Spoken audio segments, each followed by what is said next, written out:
Hello guys, আসসালামু আলাইকুম। Welcome to Dubai. তো দুবাই এত গরম পড়েছে কি বলবো, 3 দিন থেকে গরম খুব চলছে। রোদের টেম্পারেচার দেখতে পেয়েছো তোমরা, বুঝতে পারছো কেমন বিশাল গরম। এখন যদি এত গরম হয় তো এখন তো আগে আরও দিন আছে, কেমন গরম হবে বুঝতে পারছো। আরও দিন করা হবে, আরও গরম হবে, আরও বেশি। এখনো তো মানুষ পারছে না এত গরম।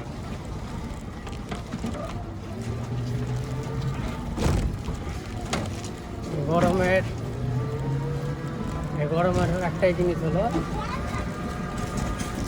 জাহান্নামে যখন নিঃশ্বাস ছাড়ে, বছরে 2বার নিঃশ্বাস ছাড়ে জাহান্নামে বছরে 2বার নিঃশ্বাস ছাড়ে। এখন গরমে এখন যখন নিঃশ্বাস ছাড়ছে জাহান্নামের বলে এত গরম, আর একবার শীতে ছাড়ে।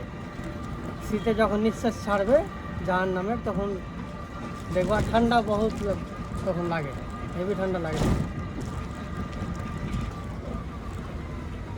তো এখন তো অল্প টল্প ছাড়ছে নিঃশ্বাস, যখন বেশি আরও নিঃশ্বাস ছাড়বে তখন আরও তো গরম হয়ে গেছে, তখন আরও বেশি গরম, থাকতে পারা যাবে। তো তোমরা কোথা থেকে ভিডিও দেখছো, তোমাদের ওখানে কেমন গরম অবশ্যই কমেন্টে জানাবা। তোমাদের কমেন্টের আশায় থাকবো বন্ধুরা।